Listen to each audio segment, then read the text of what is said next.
I often tell the people when I'm talking to, these gun clubs or telling them about ladies who are shooting, it's never about the gun. There's no woman that I've ever met who shoots a gun because of the gun. There's always something else behind it. Either she has been victimized or she needs to relax or there's something behind it and it comes out. It's never about the gun. It's about the confidence and whatever it is that's driving that desire to be empowered for that moment.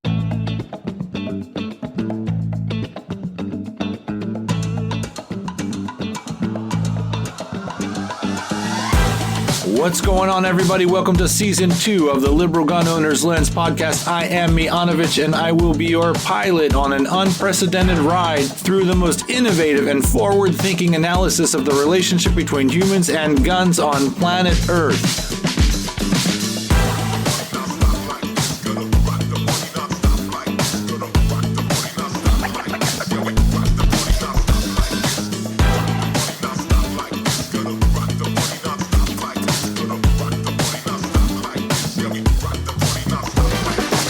The entire nexus between guns and public safety needs a wake-up call, and Liberal Gun Owners is here to rock that party. Are you somebody who thinks you know what's going on with guns and public safety? I don't give a shit. I'm dragging your ass into the future whether you like it or not.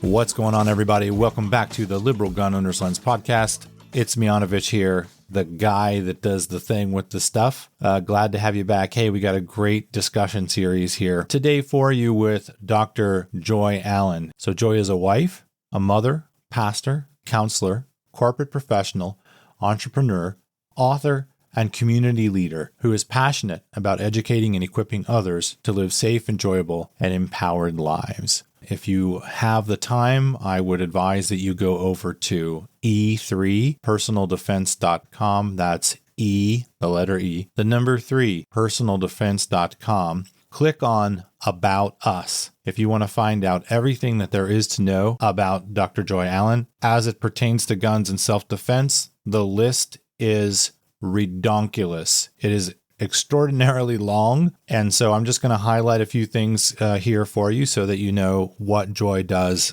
as it pertains to firearms and self-defense.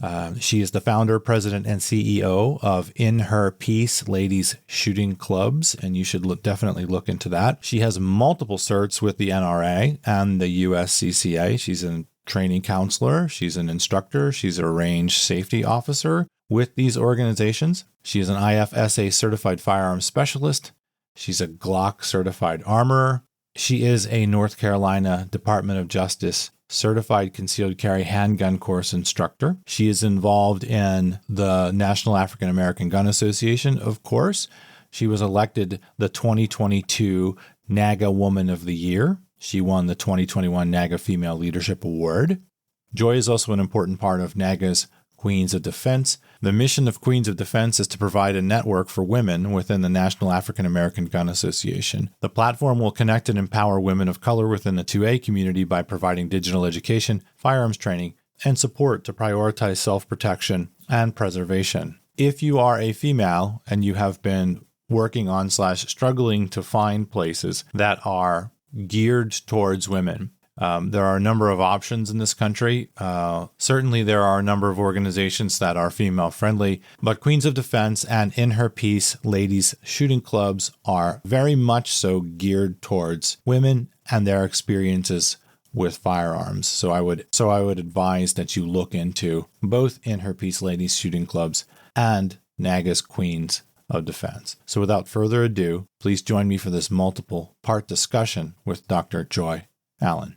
Dr. Joy Allen, welcome to the Liberal Gun Owner's Lens podcast. It's great to have you here. Thank you so much. I'm happy to be here. Appreciate it. I talked to Chad King at the end of last year and was like, next year I want to have Joy Allen on, and I want to talk about the Queens of Self-Defense and other things that you're involved in. And it just took me a long time to get on that. I don't know what your life is like, but I have broad and grand ideas, and I put them up on the board, and then it takes me forever to get to them. So I'm glad that you're here. So I want to start off, I want to ask a question and get us like right into something deep. Okay. So if you're okay with that. Absolutely. About 4 years ago now, I was getting my training and certification for the USCCA's Defensive Shooting Fundamentals 1 class. Mm-hmm. Okay. And this was held at a beautiful range outside of Atlanta. And the times that I had been to this range previously, it's a kind of a typical range. Like, it's predominantly white males. It's a little bit in the country. So it's red area, right? And the times that I had been there, it was all white dudes, right? For the most part. This weekend, when I went to this training, not only was over half of my training class African-American males, but the entire range. And this place has like long distance stuff, skeet. It has all kinds of like, self-defense bays. Every area of that gun range was filled with African Americans that weekend. Yes.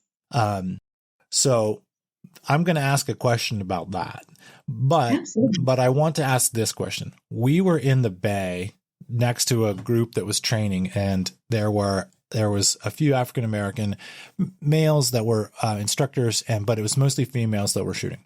While we were taking a break, a woman was shot her pistol or rifle, and after that, and I covered this with Chad when I had Chad on, she let out a wail and a cry that shook the marrow of my bones. It wasn't, oh my God, I shot myself in the foot, or oh my God, I'm scared to death. It was something else. It was like from in her soul. It sounded like, and I'm not exaggerating, it sounded like generations of a cry to me. So we actually all went over and went, is everybody okay? Like, what's going on? So the person there was another woman hugging her, just like, this is just her first time. So my question for you is, and I can stop talking now. Oh, you're fine. What was that? Why did that happen? And what was that? I can say for a lot of women, especially women of color, we actually encounter this quite a bit in our classes. And a lot of times it is confidence. It is empowerment. It's a feeling of control that many of these ladies have for the first time when they come to a gun range. You know, there are many, many factors that play into that. But I have plenty of similar stories where we've had young ladies on the range taking their very first shot, and we literally have to grab the gun because they just collapse. Wow. They collapse in your arms. They're hugging on you. They're just wailing, as you mentioned, or crying, and they're just thankful for whatever they've come, through in life or overcome at that moment. There's so much, and it's a release. I often tell the people when I'm talking to, these gun clubs or telling them about ladies who are shooting, it's never about the gun. One thing about women is, I'm sure you've heard the old adage that men have brains like waffles, women have brains like spaghetti, right? No, but I love that. You all have like a nothing box. You can think about one thing at a time. Women are not wired that way. And so I always tell people, there's no woman that I've ever met who shoots a gun because of the gun. There's always something else behind it. Either she has been victimized, or she needs to relax, or there's something behind it and it comes out. It's never about the gun. It's about the confidence and whatever it is that's driving that desire to be empowered for that moment. So that's what I believe you experience, and we see it all the time. So there's the intellectual side of guns. I really think what's helpful for people, if they don't understand the basic analogy of Plato's cave, I think that's very important, that mostly the human cognition, we're inside of a cave, all of us, we're not really in ultimate reality. We can't really perceive it. We're seeing shadows dancing on the wall, and some of us are able to get unchained inside the cave and like look outside a little bit, but none of us leave the cave, right? But I think that superficiality runs us, and it runs our society. And intellectual takes or hot takes run how we interact with reality and understand it. And this happens in guns a lot, certainly relative to gun control advocates and safety advocates, they seem to be at a much, we are also pro safety, right? But we like to have depth with it, right? Liberal gun owners does. So people that are in this viewpoint, they have a tendency to see it, I think, quite superficially. And when something like this occurs, where you have something that's soul oriented with such depth, it like shatters all of that. So I did notice when I read over the one of the Queens of Defense links, there was a commentary there by somebody from Harvard who's a public safety advocate talking about how the gun industry is like leveraging the violence that's in the African American community to expand its markets. And these kinds of mindsets can only exist, in my opinion, when you remain superficial and you don't exist in a world that, let's say, this woman that I heard this wail, she's coming from this is an existential reality here that's multi-generational. And it's deep and it's very important. And this is what I'm talking a lot. Usually I let the guests talk, but this is so impactful to me, and it indicated so much about why it is that oftentimes we can't meet the gun control people halfway, because they don't have any support for the legitimacy of armed self-defense or self-defense or self-preservation. They simply don't fully understand it. And so what you just said, and this thing that I went through was one of the most important things I think that's happened to me since I've been in guns. But as you said, you're seeing it all the time, right? This is like a regular. Yes. And it's part of the reason I do what I do, right? It's part of the reason that I enjoy. This is not my day job. It's not what I do because I have to. It's what I do because I love to. And to me, it's an extension of ministry. It's something I've been involved in for years. And I do it for this very reason, because I see so many people who, I hate to put this in this sense, maybe I don't want to be too deep, but it's almost a deliverance of a type, that they're able to just take on all of the burden they've carried, bring it to a place where suddenly they have control. They have a say-so, where they're no longer vulnerable, where they can say, you know what, I am my first responder. I'm worthy of being defended. And so many people don't have that feeling. They walk around every day open to any type of attacks or oppression that might come. Yeah. And so having something that is not only physically able to defend you, but it's so symbolic in this country of power, right? Sure. That's why the U.S. is here. So we've got to keep all of that in mind. These are some things that some people have not experienced for years, if ever. Yeah. I don't want to go too far into this rabbit hole, but my first research project was to study the human weapon relationship, or the paleoanthropologic vector of the relationship between humans and projectiles the entire time. And so we have been doing this projectile thing since we've been a species. In the scientific framework, that's 300,000 years. So we have evidence of projectile usage for over 300,000 years. Actually, in order to measure it, you have to go before Homo sapiens. You have to go back to likely what is known as Homo heidelbergensis, or perhaps Neanderthal. 500,000 years ago, we have evidence for spears and throwing spears. So the reason I bring that up is there has always been some sort of meaning behind humans and weapons that has a deep social meaning, and social. It's always carried social power for us. Absolutely. And of course, we know that elite people have tried to keep that social power for themselves to reinforce. So I want to say the subjugation, but treating women like second-class citizens, or African Americans, or people of color, or disabled people, or gay people. We know that's also very true. So. Again, when we're talking about this, I see that framework as well, which is this is a human letting out a cry that, and they are gaining a power that potentially other people in our species have had for hundreds of thousands of years, and they have been blocked from Right. it. And in some deep place, I feel like not just spiritually, Mm-hmm. but in an evolutionary sense, we know if you get aligned with these weapons and get these powers, it's much better for you. Absolutely. If you don't, we know what happens when you don't. That's right. At the individual level, right? So Mm-hmm. that's what, when you talk and I'm reading these things about Queens of Defense and I see that the changes that have happened with females and guns and in self-defense and awareness, and martial awareness, I call it. It's kind of also what I think about. So in this country, this is from, I don't know if you know who, is it Gavin de Becker is his name. Do you know who Gavin de Becker is? I don't know that name. Okay. So he's an author and a personal security expert.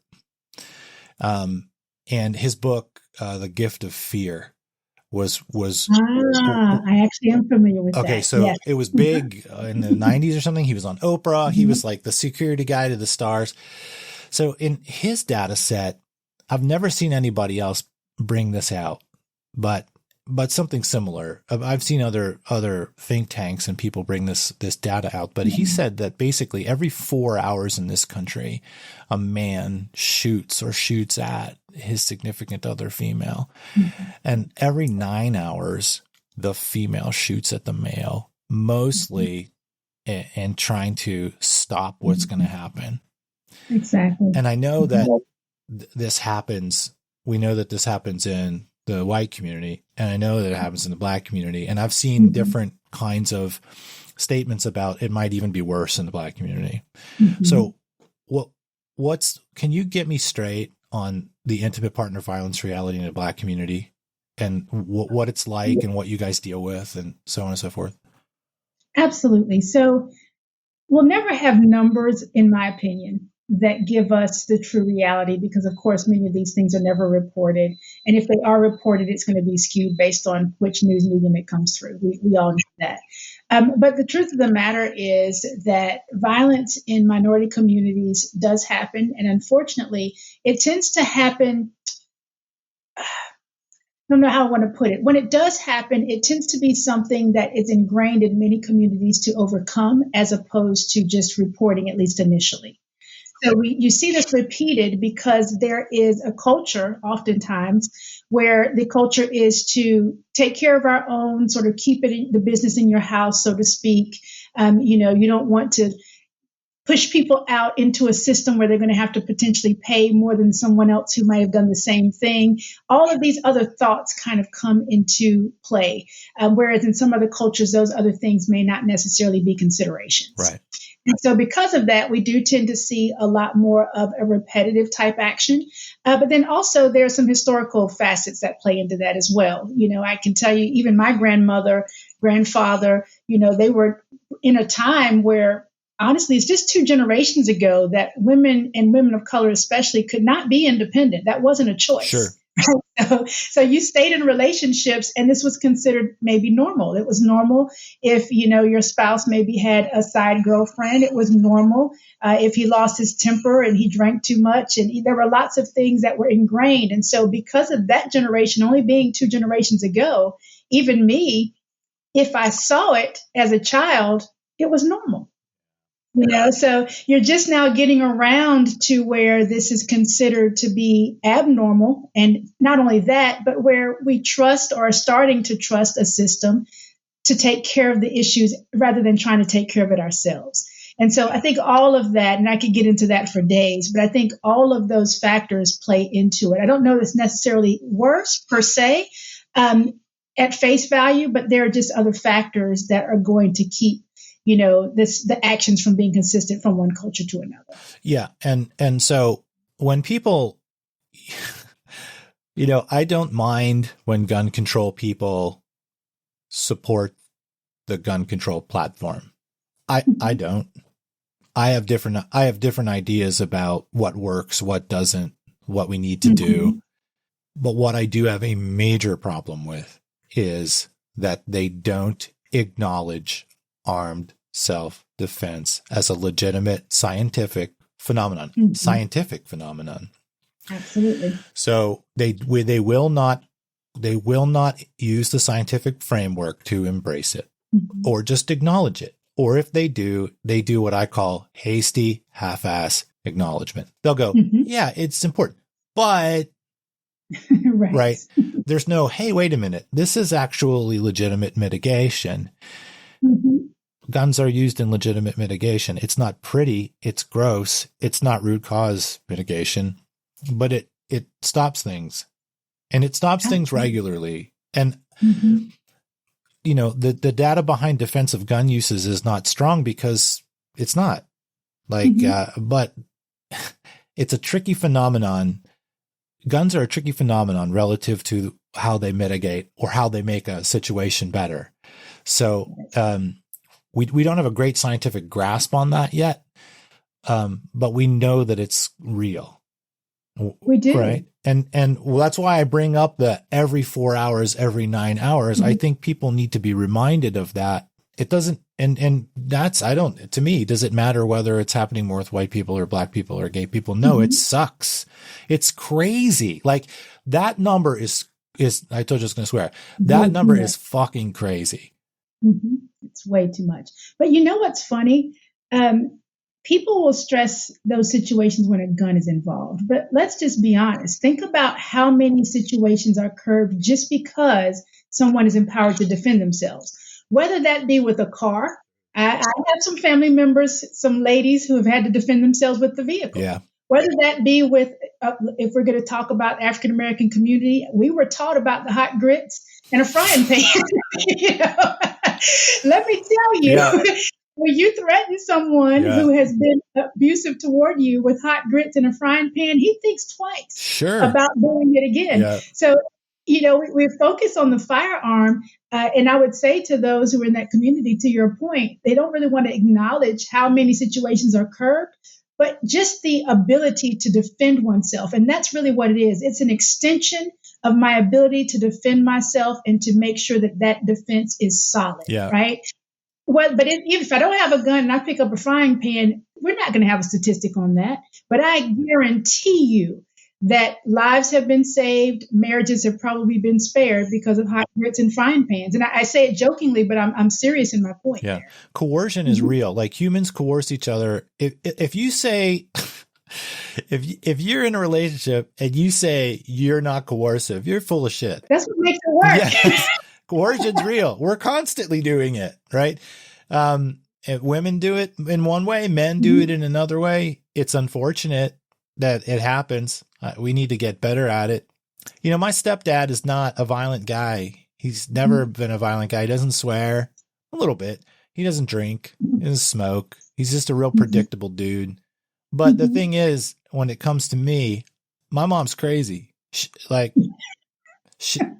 He would never even get, he would never, frying pan, the couch, he'd get everything. The refrigerator dumped on him. So I relate. And you're right about that. You know, there's a coercive reality that happens in relationships and between men and women. God, it's so unfortunate that it's principal to our relationships, but it is. And that scaling up of force that you got from a firearm, unfortunately, is real. Absolutely. And I wish it didn't happen.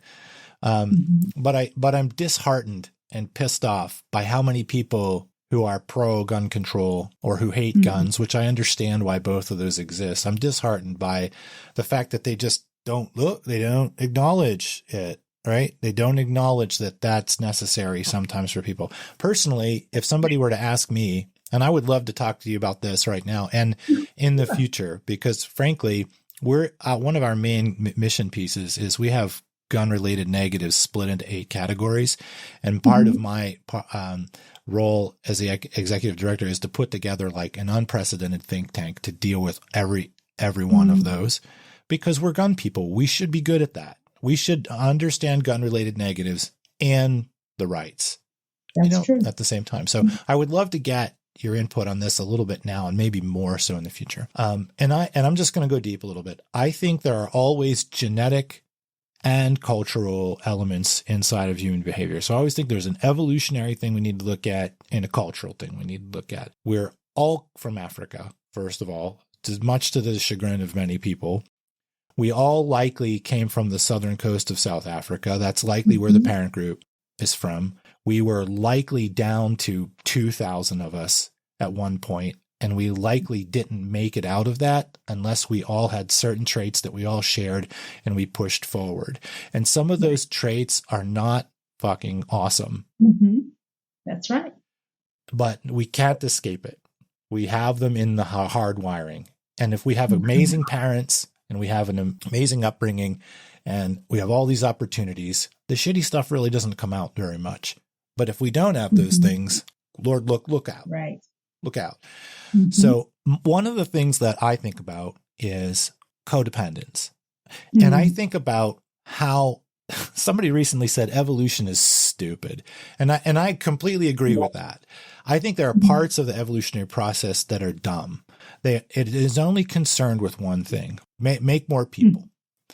So a female 160,000 years ago, being discerning about who her mate's going to be when there's only 2,000 of us and we're going to die out, that's not a thing. Right. Exactly. So there's something inside of women that's certainly culturally reinforced. My God, we know that's true. That wants women to just surrender to men and surrender to power and just give it up. Just give it up. And I would say, I think that firearms are important, but I would rather be involved in teaching women about codependence and about how their very makeup is trying to literally and figuratively screw them over. I would imagine you see this all the time, like you deal with all the time, like women just surrendering to men. Yeah. So do you have thoughts on that? It happens a lot. Of course, I see it a lot. I think for me, the most challenging part is when they don't realize they're doing it. And I will say, I tend to be conservative in terms of my family. I love my husband and so forth. Don't think there's anything wrong with that. But the thing about it is that people will look at that and assume that I'm just kind of laying down, give up whatever, do whatever he says, so forth and so on. He didn't marry a robot. He married a partner, right? And so I think some of that is ingrained culturally. Some of that is also, again, the survival, the same evolution you're talking about. We're still in that process. And there are many women, even in 2023, who are not confident and able, at least in their own minds, to survive without that codependence. And so even though we want to say that we've arrived, we're modernized and so forth, I see more of the opposite, to be honest with you. And I don't even think many women even would know what that actually looks like. I mean, we say it, we listen to the Beyonce songs, girls rule the world, all that. But at the end of the day, even that relationship looks very codependent, right? So we have to be, I think, just sober about where we are and why, and pick our battles wisely from that moment. To go back to the evolutionary reality, I know you're a person of faith. I'm a person who tries to split spirituality and the theory of evolution. I don't think they're incompatible. I don't either. Nothing's perfect. But the evolutionary logic is some of the best shit we have. And it really does help me to understand what the hell is going on when I look at the world and I'm like, I can't take another day of this crap. Like, what is this? So like, you can look at it evolutionary. It certainly fits if you believe in something like the devil or Satan or the unseen enemy. It sure as hell fits that. But it sure as hell fits the fact that look, 6 to 8 million years ago, we were chimps. And that in an evolutionary sense, that's not a lot of time. So when people complain about how bad the world is, and it is bad, but that's not all it is. I just have to remind myself that like we were chimpanzees probably, or we were Australopithecines, and that was only a couple million years ago. And this thing is a slow moving deal, whatever the improvements we're looking for. But I think that it's important that people, especially women, understand that their very hardwiring is trying to work against them in this regard. And it's constant. I don't know what the solution is. I just know I observe it. And then I can see the cultural piece that makes a nuclear version of it, right? There's like this little evolutionary thing, and then culture builds on it, and then it's awful. And I think it's unfortunate our brains are, most of what we do is automatic. Like, of course, you said that women don't even see it. Well, because because it's just, it comes out before you. I mean, how many times maybe you've had this experience? I would imagine, I'm going to assume, have we been in a relationship and got done with it and then looked at it and went, what the hell was I thinking? Right. Like, what was that? Why? Why that? Absolutely. And I think that has a lot to do with the evolutionary push and so on and so forth. But I do feel like females got screwed over worse by that. I think a lot of it is our upbringing, it's our culture, it's our thinking. I agree with you. I don't believe that evolution is completely out of the way. I do believe we were created, but I do believe that there's a series of evolution that's involved in that as well. And for me, I look at some of these countries that are on islands off the coast of Africa that are mainly female, where these females basically are running things. And there are many cultures in Africa that are matriarchal as opposed to patriarchal. So from my perspective, a lot of that plays into it, that being culture, what's ingrained in us. In terms of, physicality, things of that sort, of course, we are the weaker vessel, if you will, but that is physically, doesn't necessarily mean mentally. In fact, there are many studies that show that women tend to progress more quickly on a mental scale. So I think it's what we accept, to be honest. And I also think that we work, at least here in the U.S., within a culture and an ideology and a system that continues to perpetuate that because it is still beneficial for us as a people. It's not going to benefit this country if women all of a sudden decide all at the same time that we're not going to take certain things. And there's no government, there's no system that's going to support that kind of ideology. So it's going to be a gradual thing. Yeah. Sure. I mean, that's a giant, again, we could have a discussion about like white male patriarchy, and which I agree with parts of that concept. I don't agree with other parts of it. Just the parts that it leads to, like dog whistling misandry and man hate and the improvements that we have in society, we've all contributed to. And unfortunately, that also, for many people, that also means white males and their penises have also contributed to improvements. But that's a complex. And the thing that you brought up about like female morphology and being the weaker sex and not having as much fast twitch muscle groupings and like that kind of stuff. Like I think about like Sha'Carri Richardson, is that her name? Okay. Or Abby Steiner, these like female track athletes. Like if you gave them a javelin and put them in a time machine and put them back when we were hunter gatherers in this 160,000 years ago in the South Coast, South Africa, that would change the entire dynamic. They would whip those dudes, wouldn't be able to do half. Do you know what I mean? So it's very important. The female empowerment piece, physical, mental.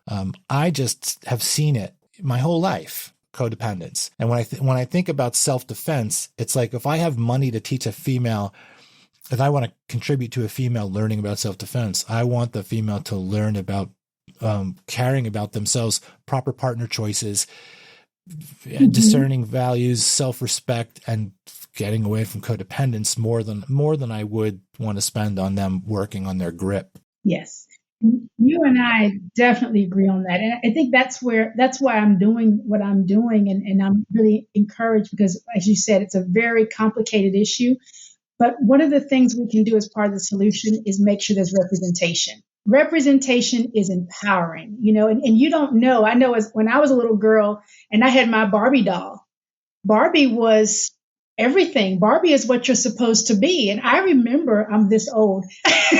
I remember when the first Barbie came out that was a colored Barbie doll. And my mind was blown. It's like, oh, you can actually be beautiful and have skin color like me, And so even now when we're talking about this empowerment, we're not going to see that representation in government, not in the highest forms and the highest offices, at least not Sure. right now. Over time, hopefully. We're not seeing that as CEOs of many large companies, but we're starting to see some trickle through. And as we see women in those empowering positions, then other young ladies say, actually, I can do that. And so that is, your brain has to do something with that image, right? And so now you're encouraged and now you're chasing after it. And I believe that is pivotal in changing that whole concept of codependence, just seeing that someone else is able to do it, so I can do it. I just had a series on religion, anti-gay sentiment, and armed self-defense. And I had Reverend Tony Jones, Pastor Jeremy Serrano, Rabbi Hillel Nori, and John Correa from Active Self-Protection. So one of the things that pretty much all of them said, but John really said, this is like decades, like the whole religious fundamentalists not contributing to the harm of gay people through anti-gay sentiment, getting down the road probably where we need to be is like, this is a game of decades and a century. This is not weeks. And that's a hard point of acceptance for how much like investment and emotion is inside of activists or people that want to move the ball down the field. It's a hard thing to go from wanting to like blow up on the world to playing chess. But you're indicating also for the things we're talking about today that you believe that's what the case is as well. I do, but maybe I'm a little more, I don't know if optimistic is the word, or maybe just, pipe dreaming, but I think that I'm looking at a domino effect. At least that's what I'd like to think that I see. And that the more people that gain momentum, the more quickly things will move forward. That's what I'd like to believe. And just looking at, the change that's happened in the firearms industry since 2020 even really gives me some hope, because representation has just ballooned. And as a result, of course, more and more people are finding that empowerment in the 2A community. And I'm hoping that will continue in other aspects of our society as well.